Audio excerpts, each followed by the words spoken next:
काऊ देइथाए भाग्य बदलैबार एही 14टी संकेत संपूर्ण विषय जानिया पई भिडियोटू को आरंभ शेष पर्यंत देखंतु। पशुपक्षी सह जड़ित एपरी अनेक संकेत आपनकु आपनक दैनंदिन जीवन में मिलता है जहाँकि आपनक भाग्य बदलै देइथाए। सेहीपरि आज आम एही भिडियो माध्यम कहबू काऊ सह जड़ित 14टी संकेत विषय कहबू जहाँ वास्तव में आपनक भाग्य बदलै देब।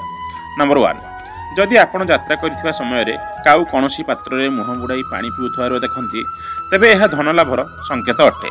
यह व्यतीत आपणक यात्रा मध्य निश्चिंत भाव में सफल हेब।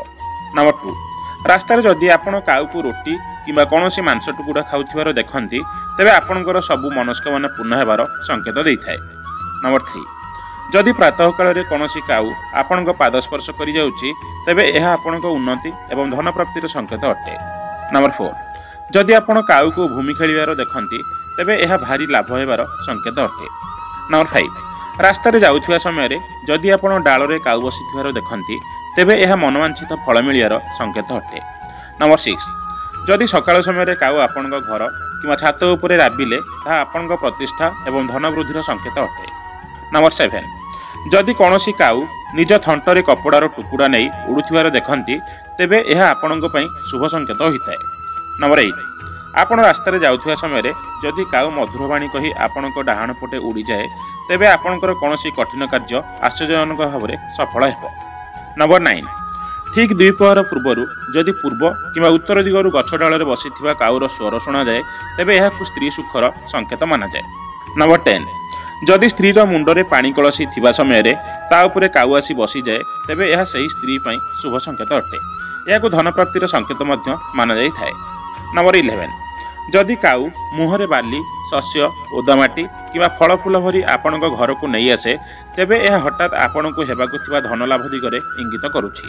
नंबर 12, बैशाख मासर जेतेबेले काऊ कौनसी भरपूर सबुज गछरे निजर बसा तैयारी करे तेबे एथिरे वर्षा आसिबार संकेत मिलिथाए।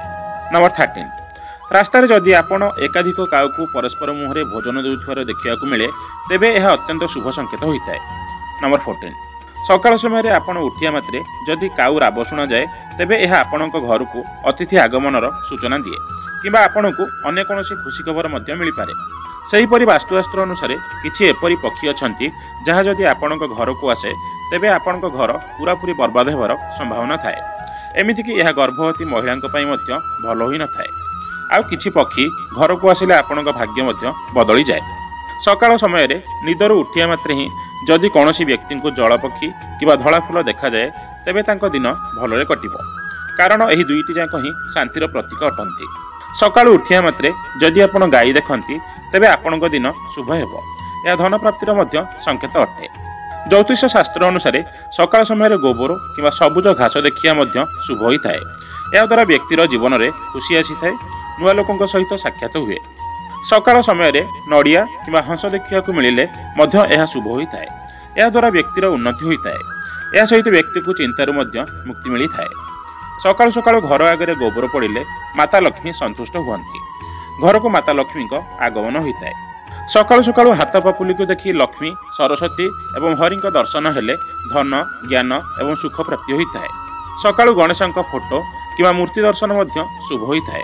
या द्वारा व्यक्तिर दिन भल जाइथाए। जदि सकाळु उठिया मात्रे घर अगणार चढ़ईर किचिरी मिचिरी राब शुणा जाए तेबे बुझी जातु जे घर को खुशी खबर आसिया जाउछि। सकाळ समय नृत्य करुवा मयूर देखिले शुभ होइथाए। यह द्वारा घर को सुख शांति आसी थाए। फ्रेंड्स, आपको जदि भिडियोटी भल लगी थाए प्लीज लाइक एंड शेयर करेंगे और आपणकर मतामत कमेंट माध्यम जनवाक अनुरोध। रहुछि। जय जगन्नाथ।